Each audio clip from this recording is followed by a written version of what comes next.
We're still discussing Sundowns' exit from the CAF Champions League at the hands of four-time champions Esperance of Tunisia. I was at the stadium last night and we are joined by SABC Sport senior journalist Velile Mnyandu. He was also there covering the game. And we just heard from the fans before the break giving their views. And Maher Mezahi, also an African football journalist, is also joining us as part of this discussion to talk about the semi-finals as well as the final of the Champions League. And good evening to our very own Velile Mnyandu, all the way in Bloemfontein, where he was watching the South African football legends there. But our focus is on Sundowns Champions League. Velile, we heard from the fans. Some of them were surprised by the starting 11 and the coach leaving Themba Zwane and the likes of Aubrey Modiba on the bench. What did you make of that, and what would have been the thinking behind that? Yeah, good evening, Tabi. So, well, it was a huge surprise to see Sundowns going without Mshishi, but also looking at Modiba as well. Maybe when Sundowns is trying to be more offensive, especially in the left wing back, they will have Modiba there. And also with no Teboho Mokoena also not playing, I understand he could be out for 6 weeks after the hamstring injury that he got against Swallows. So it was a big surprise because you expect a Sundowns team that will be playing short in terms of the passing and also try to use more combination play to break down Esperance as they were chasing that 1-0 lead of Esperance. But it was not to be, and you saw them going long yesterday. But I think maybe for me, in terms of how I look at it, we still had Hugo Bruce at the AFCON, especially after losing to Mali's game, going long, but he would have Themba Zwane because Mshishi would then be receiving the ball sometimes direct, not even from the midfield, but direct from Mvala and Grant Kakana, and he will still beat one or two players and also work with some of the players who are around him, including Mahopa, who was playing ahead of him. So I still think Sundowns could have played a more direct game with Mshishi on. Okay, well, it was a style of play that surprised a lot of people, including the coach of Esperance, Miguel Cardosa. He said that when he saw the lineup, he had to change his plans a bit. Maher Mezahi joins us on the line, African football expert here. Thank you for being with us here in South Africa. There were huge celebrations for Esperance. Obviously, they've reached the final. But also the coach was speaking about how happy he was to beat Sundowns. He said it was the biggest game for him and the biggest win for him. What did you make of the performance of Esperance against Sundowns, as well as Sundowns also? I thought it was a very mature performance, Tabiso. You know, the coach has only been there for less than half a year now. But if you look at the way that Esperance played Sundowns, we see that Sundowns usually, you know, they try to play a little narrow. They like to multiply the amount of passing lines as they matriculate the ball up and down the pitch. But if you look at how Esperance defended them, Esperance matched that width. They were also defending very, very narrow. They were trying to take away those passes between the lines. That players like Aubrey Modiba, as Velile pointed out, or players like Teboho Mokoena, who was unfortunately injured, or even Themba Zwane, who finds those spaces between the lines. They were able to neutralize that, and otherwise, you know, Modiba was left out, Zwane was left out. But other than that, they were able to neutralize those passes between the lines. And so they were very patient. They let Sundowns have the majority of possession, as Sundowns always do.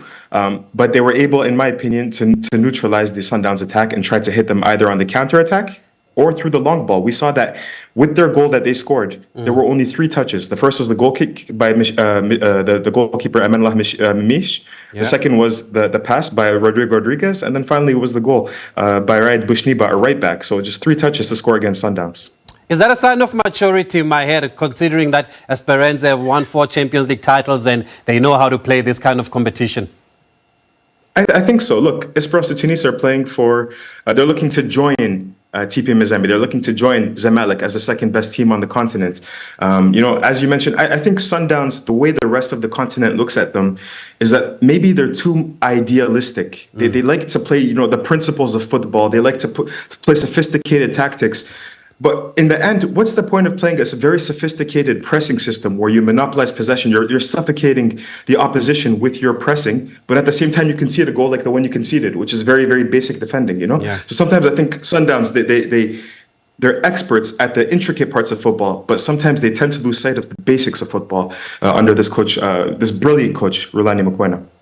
Yeah, but last night, Velile, we saw a different kind of Sundowns. They were playing those long balls. They were playing the high balls. We're not used to seeing that. It was quite interesting because last year when Sundowns was knocked out by Wydad, a lot of you in the media were saying that they must change the way they play because they insist on playing with possession. But he changed it now, and he said he won't change it last season.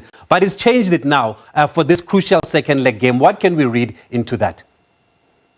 I still remember we were at the same venue when they were held to a 2-2 draw by Wydad, and they were eliminated on an away goal rule. And one of the things that he said that he still believes that he will win this Champions League and win it the Sundowns way.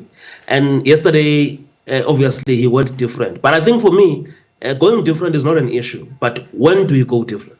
So to come up with a different style of play, the whole season just in one game, and also you don't have some of your key players in that game. I just feel that there are players that you must always have when you're going to do something like they went yesterday. And also look, not having Tebogo Mokoena, arguably the best player in the South African national team now, when you consider him and Ronwen as well. And yesterday, just before that goal was scored, that Maher was talking about, there's two subs that Coach Miguel Cardoso did at halftime. And you could see that after managing to go to halftime goalless,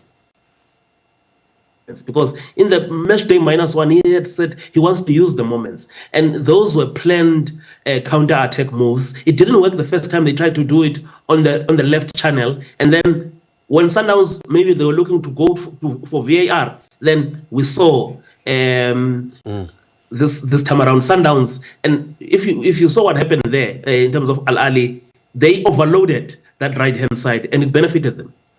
Yeah, and just a word, you mentioned Memechi earlier on, Maher, the Esperanza goalkeeper. I mean, he has been brilliant. We saw him in the AFL, which we showed here on SABC. He looks like he's got big potential and could be one of the next big stars to come out of the continent.